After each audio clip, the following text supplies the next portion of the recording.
Good morning, everyone. I hope you're doing okay, and I am back with Ghosts of the Shadow Market. I'm really excited to read this one. It features Jem Carstairs as he goes through his life as Brother Zachariah and maybe as Jem. I'm not entirely sure yet. It depends when some of these are set. But I do know a lot of this is him as Brother Zachariah because it says the Shadow Market is off limits to Shadow Hunters, but as a silent brother, Jem is allowed in. So I'm assuming these stories are going to be about Jem as Brother Zachariah because that's the only way he's allowed into the Shadow Market. I can't wait. I love Jem. I miss Jem. The fact that he now has a whole book to himself and his stories throughout the years, it's excellent. I'm excited. Um, I'm not sure how it's going to be because obviously he is Brother Zachariah and not the Jem that we know. And even though his personality and stuff hasn't changed, it's going to be sad to see that he's not with Tessa and stuff like that. So I'm excited to read the story. I don't know how many stories there actually are. Let me just double check. 1, 2, 3, 4, 5, 6, 7, 8, 9, 10. So there are 10 stories in Ghost of the Shadow Market. So I'll probably just do my format for how I was with the Bane Chronicles and Shadowhunter Academy, where I will read one story, give you my thoughts and feelings on the story and a review, and then at the end I will give you my overall thoughts and feelings and go and give a final review for the book. I'm really looking forward to it. The first story is, I don't even know, Cast Long Shadows, and that is Cassandra Clare and Sarah Reese Brennan. And I'm looking forward to it. I don't know what to expect from this. Like in the Bane Chronicles, you knew it was going to be Bane. In Shadowhunter Academy, you knew it was going to be Simon at the Academy. This one with Jem, other than the fact that he's at the Shadow Market, I don't know what to expect because the Shadow Market's filled with everyone. Like, there's anyone and everyone, so he's not there for a specific reason as far as I'm aware. It'll actually be quite nice to see these because I'm excited to see these characters a bit more so that when I go into Chain of Gold, I can see them and I can know who they are already. So I'm excited for that. And Tessa Gray. Oh, Tessa Gray's in here. That's nice. It's Tessa during the war, Valentine Morgenstern, and Jace. So we've got quite a few little cameos, and I'm excited to see where it goes. So what I will do is I will chat to you guys when I finish book one. Hey guys, I have just finished the first short story, which was Cast Long Shadows by Cassandra Clare and Sarah Reese Brennan. I'm going to give this one a 3-star to start off with. I feel as though it was a nice introduction. I got to meet a lot of the characters from the Chain of Gold series, which is really nice to get that short introduction before I actually start that trilogy.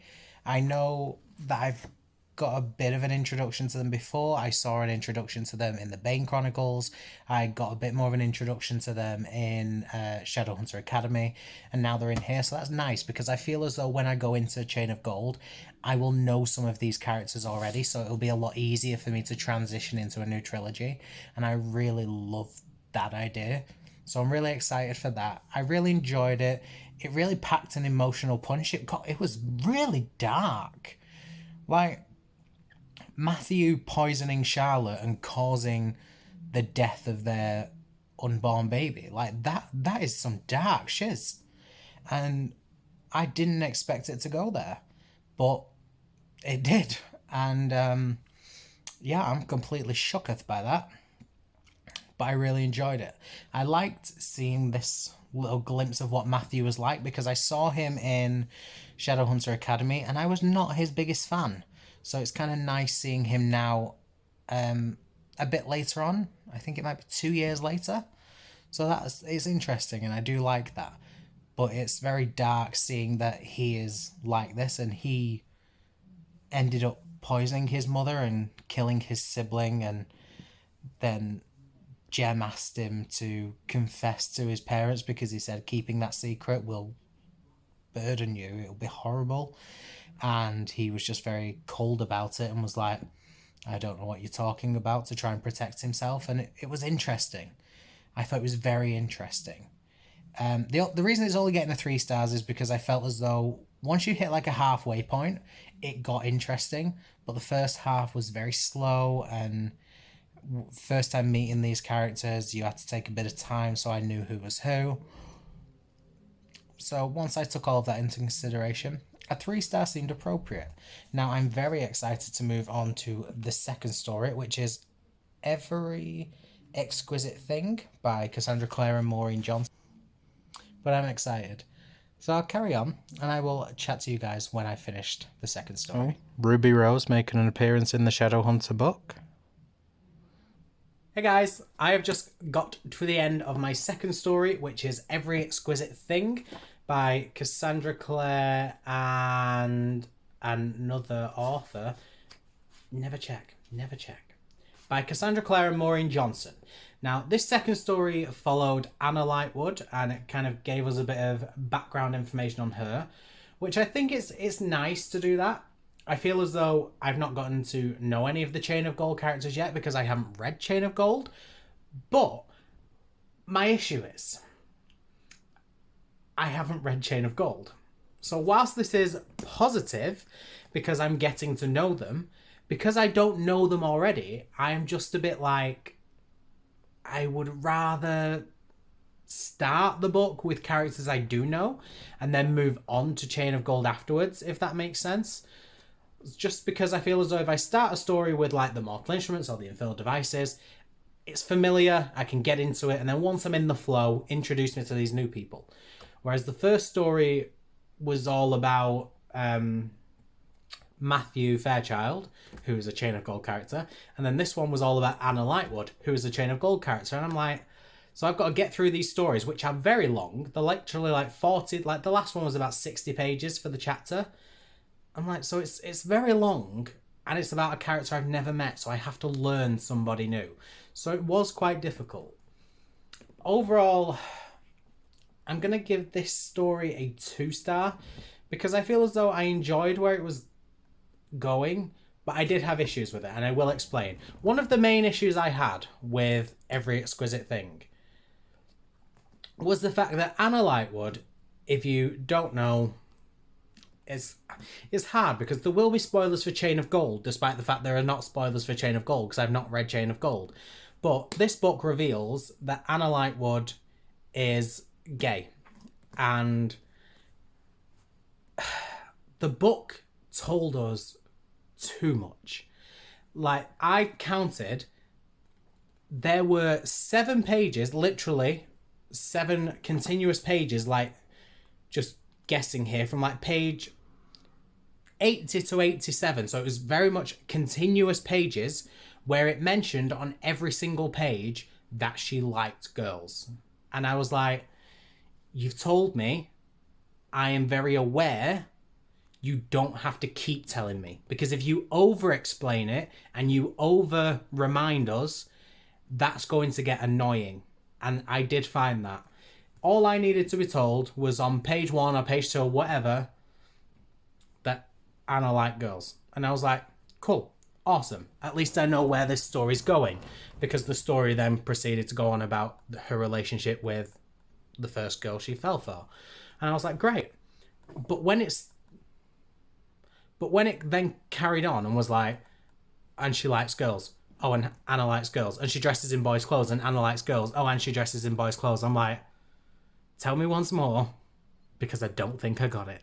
And I found that very stressful. By the time I got to the end of the story, I was glad I was done, to be honest. And that is a shame. I feel as though I liked it. I got a little bit from it because I got to learn about Anna Lightwood, and it's nice knowing these new characters. But I feel as though I've learnt a little bit, not much. I've not learnt too much about her. I've just learnt the same thing about her about 9 times over in the space of 60 pages. So I was very glad to be done because this actually took me about 4 days to finish. Or 3 days. No, 4 days. I don't know. It took me a lot longer than it should have, considering it's a 60-page story. But I'm done, and I'm happy being done. and I'm excited to carry on to the next story now. The next story is called Learn About Loss by Cassandra Clare and Kelly Link. So this will be interesting because she's never written a story with Kelly Link before, so I'm very intrigued to see what we get from that. But yeah, that last one, Every Exquisite Thing, 2-star book. It was fine. It was just very overly explained, and really it lost a lot of what it could have been because it was over explaining so much, and I lost interest in it. But overall, great character. I actually really enjoyed her character. I love learning about her character, and I am excited to see more of her, hopefully in this, and then if not, definitely in Chain of Gold. Yeah, I'm happy. I'm excited to carry on. So I will chat to you guys when I finish the next story. Alrighty, so I have just finished the story Learn About Loss by Cassandra Clare and Kelly Link. And it was slow. And this is not going well, is it? It was fine. It was a decent story. I enjoyed learning about the Iron Sister that was escorting Gem. And I enjoyed the whole seeing the demon thing. It wasn't one of the longer stories. It was only about 30 pages. But I feel like nothing really happened in those 30 pages. It was just literally them two sat chatting for a bit and then learning about who Tessa's demon dad is, and I was like, okay. Like, there didn't seem to be any point. I feel as though in the grand scheme of things, it's quite an important moment. It plays a good point into what's going to happen with the Chain of Gold characters, because Tessa wants to know more about her dad because her children are now showing signs of demonhood. But like, for this story, it did not stand alone very well. Like, if I read this story and had no intention of reading any of the others, or I'd not read anything beforehand, I wouldn't have learned anything new. I wouldn't have learned anything that added to any sort of story, and it was fine. I think it's a 3-star because I enjoyed it more than the last one. I also enjoyed the ending of him and Will having that chance to see each other, because Will was very much on his deathbed at this point. Like, I liked that. I really did enjoy that bit. But I just feel as though it took a long time to get where it was going, and there was nothing special about it. It didn't add anything, so it wasn't perfect. So a 3-star sits about right. So far that's not great for this book. So I'm hoping the next one, which is A Deeper Love by Cassandra Clare and Maureen Johnson, I'm hoping this one knocks it out of the park. Even though I'm not loving all of the stories, I'm still enjoying my time. So it's not negative. I'm enjoying my time with it. But I always feel the same way. The first few stories are always quite meh, and then the rest of them get amazing. So there's potential. But up to now, this was a 3-star story. Looking forward to carrying on with A Deeper Love, and I will chat to you guys. And I've just finished A Deeper Love by Cassandra Clare and Maureen Johnson. This was a really cute story following Tessa and Katerina during the war, and Jem was really injured, and it was really cute. Jem got injured and Tessa and Katerina had to save his life. I really love that. It was a nice little story. It was very good. I'm going to give that one a 4.5. It didn't give me the 5-star feels, but it was very, very close.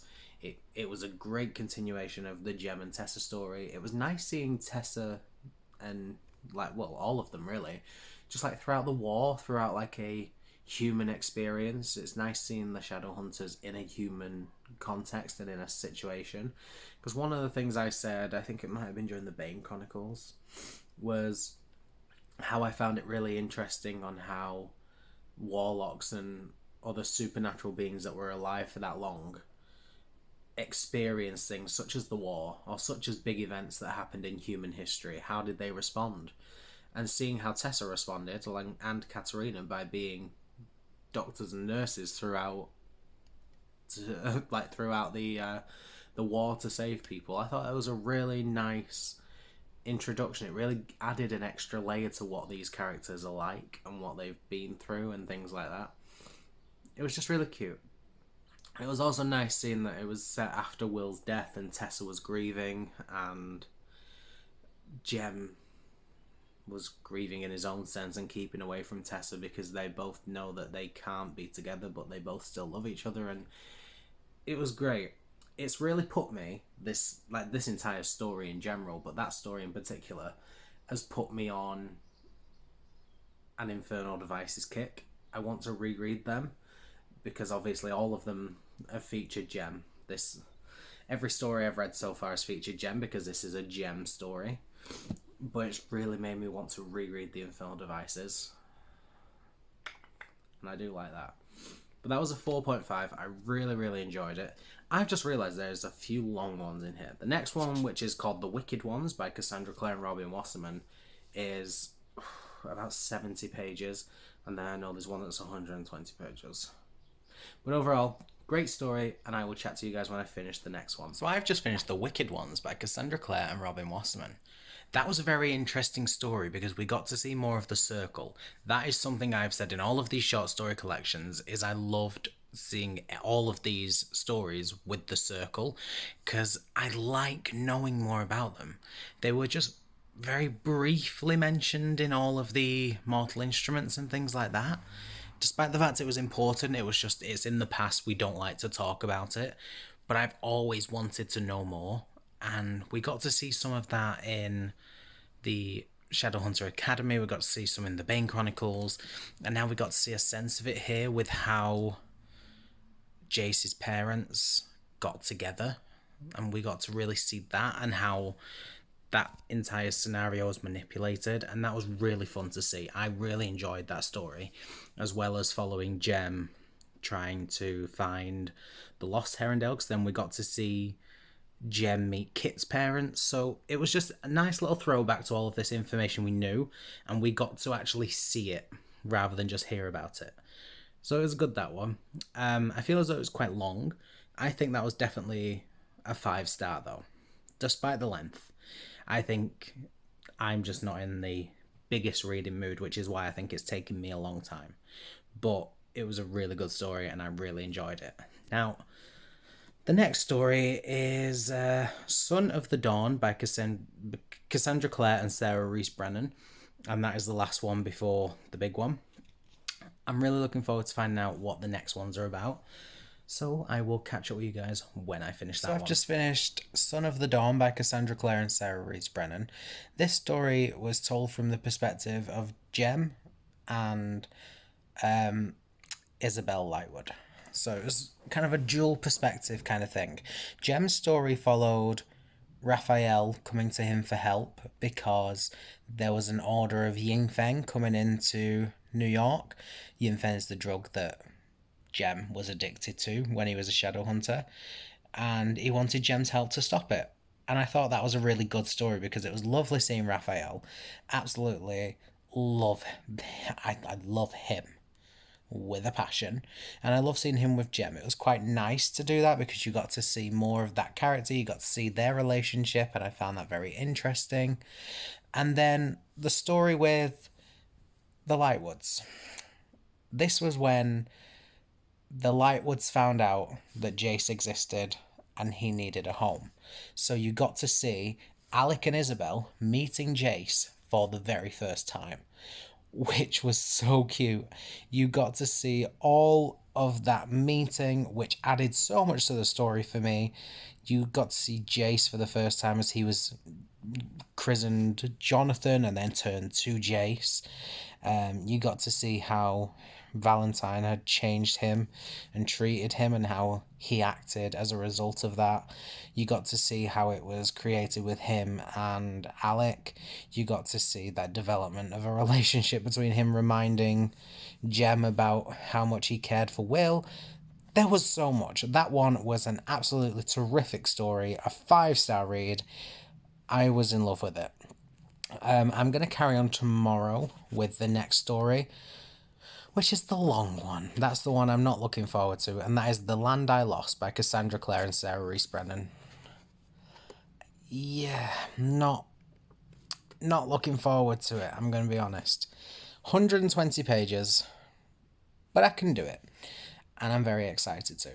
But so far, those last two stories have been excellent. That one in particular is my favourite so far, and I'm so glad I read it. Hey guys, I thought I would update you on this. I've not finished the story yet. I know I said I was going to update you when I finish my stories.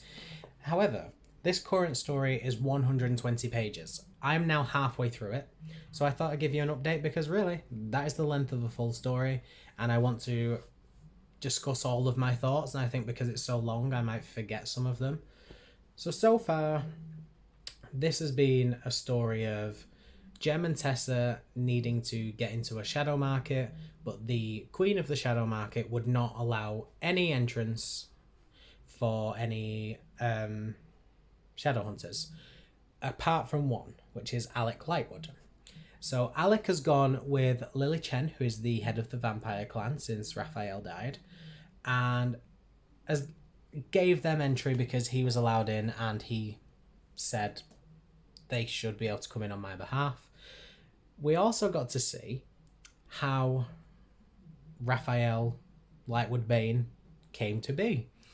Alec has found a shadow hunter who has been left without parents in the Dark War, and I think we're getting to see how Alec falls in love with him and wants to take him home. We're really getting to see a lot of discussion on how Lily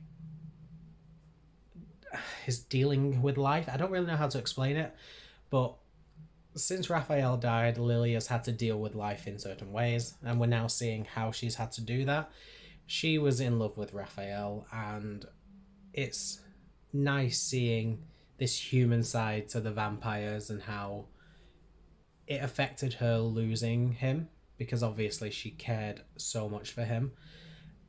And Alec and Lily are a really good duo at the moment. I'm really loving the chats they're having, the banter. Baby Raph is amazing. So overall, I'm really enjoying this story. Despite it being the longest one, I feel as though it's been the one I found the most easy to read, which surprised me, because I thought long one like this with no chapter breaks, it's just 120 straight pages of book with no chapters, I'm going to die reading this. But it has been the easiest story to read, and I absolutely love it so far. So I'm excited to get the second half done, and I'm hoping that my feelings will continue through until the end. So I'll just chat to you at the end about all of my thoughts and feelings, but that's what we've kind of been looking at up to now, and I love it. I love it so far. So I'll chat to you guys at the end and let you know my final. And I'm back finishing The Land I Lost. I got some opinions on this book. So this book was the longest one, clocking in at 120 pages long. But it was the best story in here. Not even because of the length, because I felt as though it was just told so easily. I've said this, so I don't want to repeat myself or anything, but it was an amazing story. The story was amazing. You got to see how Alec and Magnus adopted Raphael, and you got to see the end. Oh, I need to tell you about the ending. You got to see Robert Lightwood show up after finding out that Alec had essentially arrested a whole corrupt institute and had saved many, many lives of downworlders. Robert came and told Alec that when he retires as the Inquisitor, he would like Alec to take over as the Inquisitor. And he thinks that he wants Alec to do that because he has faith in him and is so proud of him and believes he will do a good job. And seeing that contrast from the Mortal Instruments, when him and Alec have such a strained, horrible relationship, it was too much. Especially when Robert said the last time he had dinner with them, roughly around 3 weeks ago, it was the most amazing day he has had. It was the happiest he had been in a long time. And from Alec's perspective, it was a very awkward, horrible day.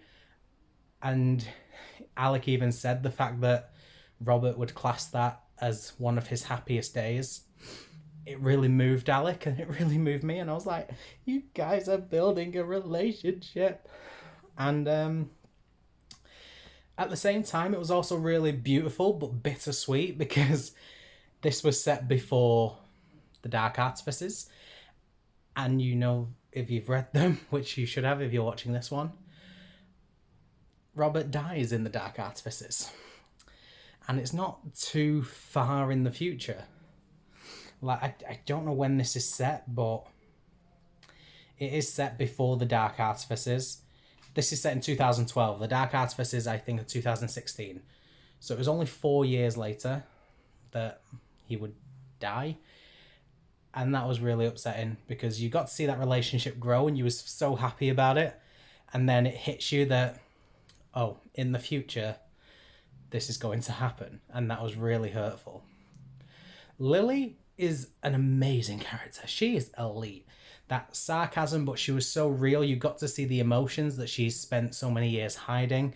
You got a lot of her backstory. You got to see how much she actually means to these people and how much she cares in return to them. It was great. Overall, an amazing story. My favourite one so far. 5-star read. I am so happy with this read. And I'm so glad it was worth it because that was a long story if I was not in love with it. So I have 3 left. I have got Through Blood, Through Fire, The Lost World, and Forever Fallen.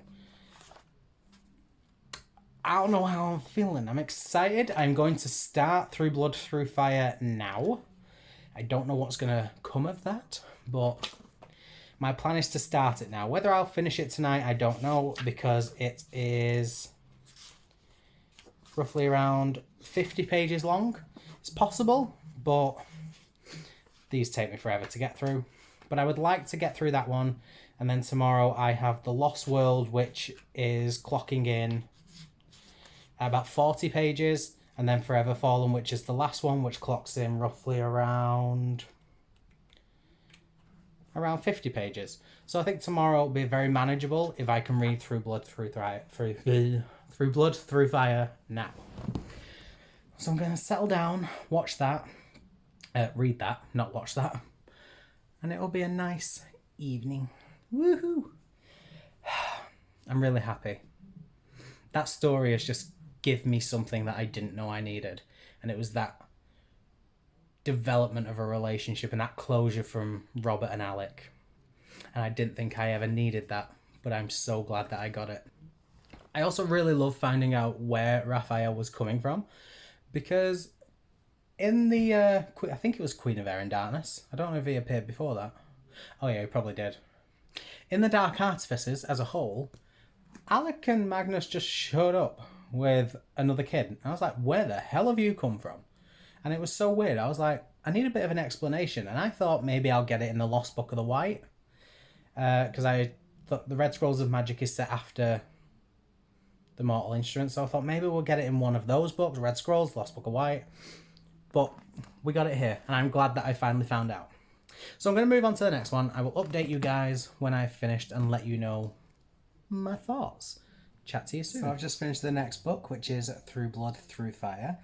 This story was about how Jem and Tessa were looking for Kit.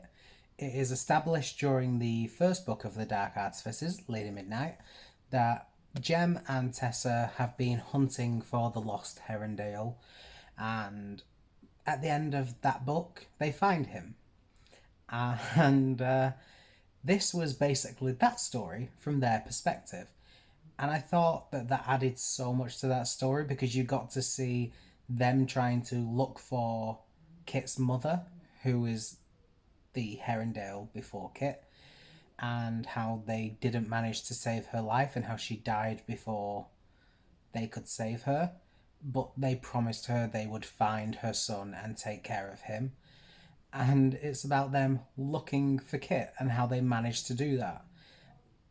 And I really thought that was good because we got to see it in Lady Midnight, so we already knew this story anyway. And then it added this extra layer of having it from their perspective and how they found him and the impact of losing Rosemary, who was Kit's mum, on Will and Jem, really, but especially Jem because he feels like he let her down. I loved that. I thought it was excellent. It was also interesting to see this new side of Tessa because we got to see her use her warlock skill of transforming into the person again, which we haven't seen for a while. We've seen that in the Infernal Devices, but we've not seen it in any other short story collection she's appeared in. We haven't seen it in any of the other main series that she's been in, unless I've completely just missed it. But to my knowledge, she hasn't done that, so it was nice to really just throw us back to the Infernal Devices and allow us to see that again. And I really enjoyed seeing that side of it, but then finding out that she got trapped between the body she was inhabiting and her natural body because she was pregnant. It also added an extra layer to Will, Jem, and Tessa because Will and Tessa had children, and Tessa lost Will, and then it's mentioned that Tessa lost all of her children because none of them were immortal and she was. And Jem has always said that because Tessa's lost so much already, he didn't want to even ask her to have children, despite that being what he wanted, because he didn't want her to have to experience that loss again. And it was nice seeing Jem really honour Will in the sense of they had a life. I don't want to replace him. I don't want to replace the children they had together because I know how much it's going to affect her when we all eventually leave. And it was lovely seeing that Tessa was not thinking the same thing. She appreciates that she's going to lose these people and she's terrified of the day that's coming, but she wants to have a family and she wants to have children with Jem, and you got to see that extra layer to the relationship of Jem wanting to protect her and Tessa just wanting to have these experiences and these families, because whilst it will kill her when they eventually go, the pain would be worth the life she got to live with them. And it was emotional and I loved it. I was originally thinking this was a 4-star book, but after talking about it now for a little while, I am going to say 5-star because I thought it added so much to the story. It was a fast read. I really enjoyed it. Yeah, it was great. So now the next story I have to read is The Lost World, and I think that's shorter than the one I've just read. I think it's the shortest one left now because I only have 2 more. I'm going to take a bit of a break, I think, because I'm starting to get a bit tired, and I think it's 10:30. So, might take a break and read tonight, but there is also a chance I'm done for the night. But either way, don't matter to you, because I will just see you guys when I come to review the next book. So I'll see you then. So I've just finished the 9th story in this 10-story compendium, which is The Lost World. This one followed Ty and Livy. Livy is dead and a ghost, but is bound to Ty because of the necromancy that he carried out in Queen of Air and Darkness.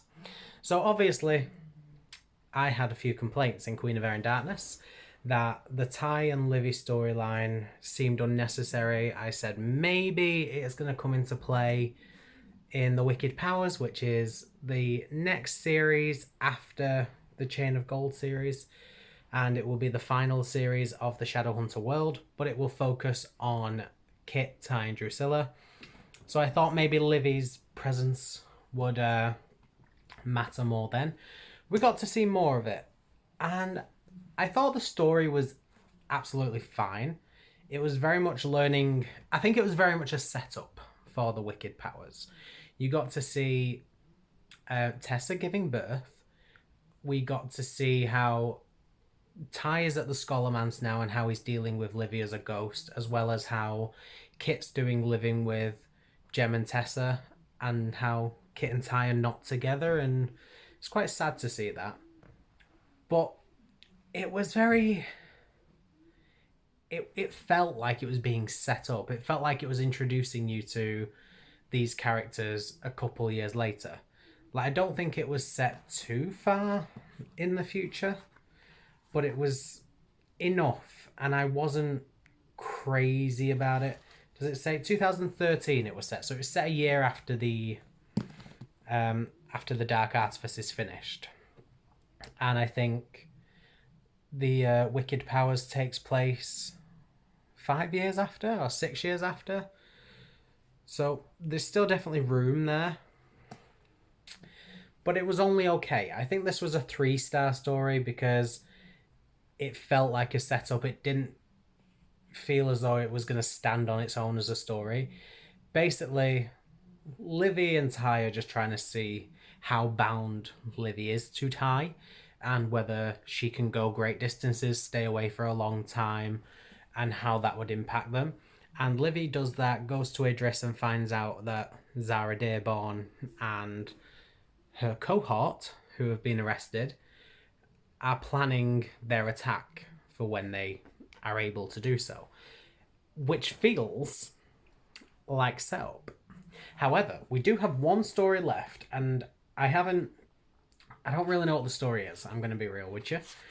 But I looked at the last page to find out where it finishes, like how many pages there were, and all I saw was the very last line is, as though to summon the wicked powers. So I feel as though this story is going to be based on the wicked powers as well.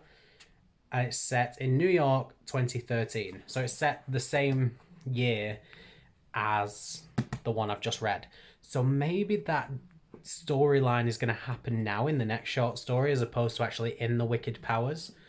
And this story again is probably just going to be set up for the wicked powers. I don't know how I feel about that.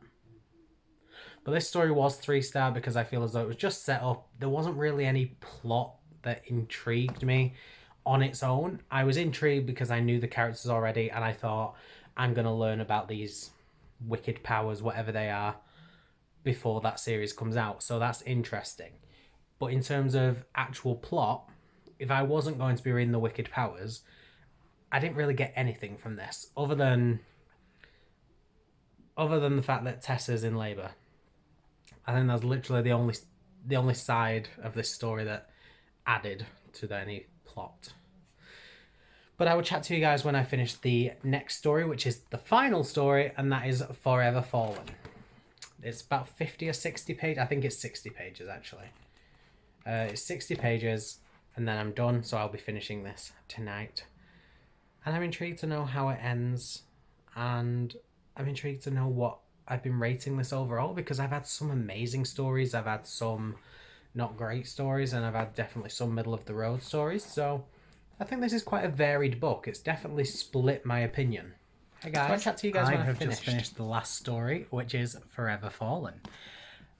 I really enjoyed that one. That one was following Jem as he teaches Kit that Kit is a member of his family and he does care about him.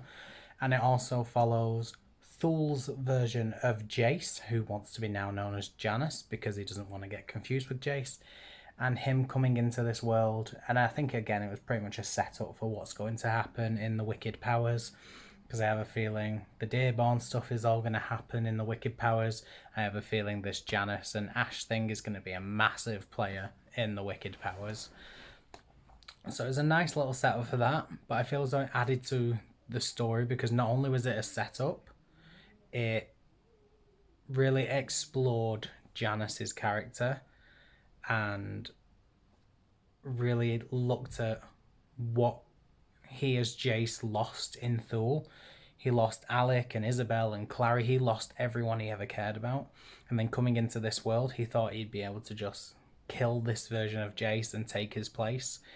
And then he realised that everyone in this world loved Jace. They know him, they care for him, and he would never be able to replace him. And he was then alone again. And it was a lovely introduction to this character because it's clear he's going to be some sort of villain. But he's likable because you can really see that vulnerability in him and you can really understand his motivations and him in general. And I thought it was excellent. It was a very good read. It was a nice way to end off the story because it left me intrigued to start the Wicked Powers and see what was going to come next. I think I would give this story a 4-star overall. So I'm going to go through and I'll be back in a moment to let you know what ratings I've given all of the stories and how I've done overall. I'll see you in a second. Okay, I am back. I've just done my calculations. The first story I read was a 3-star, then the second one was a 2-star, then a 3-star, then a 4.5 star, and then a 5-star, 5-star, 5-star, 5-star, and then a 3-star, and then a 4-star. That totals up to 39.5. There are 10 stories, so I did the calculations, and it gives me a rating of 3.95. Rounding that up, that is a 4-star. And that sits appropriate because I had 4 5-star reads and a 4.5 star and a 4-star. And then, really, I didn't have many disappointing reads. I had some that were a bit lackluster, but they were fine. The only one I truly didn't like was the story about Anna Lightwood, which a lot of people tell me is their favourite. Sorry about that. But I just don't like stories where it's constantly forced onto us certain things we're meant to know and feel about a character. There are many ways that could have been done better, but I feel as though, like I said, there was just continuous pages where it's like, this character likes girls, this character likes girls, and I'm like, I know. My favourite story is difficult. I will probably say, I can't remember what the story was now, but it was the longest one about how Alec found Raphael and adopted him, because I thought that was lovely and I thought it answered a lot of questions. It was a great story overall. Very happy with it. But that is it. I've read the story. I've finished. I really enjoyed this. It was a 4-star rating,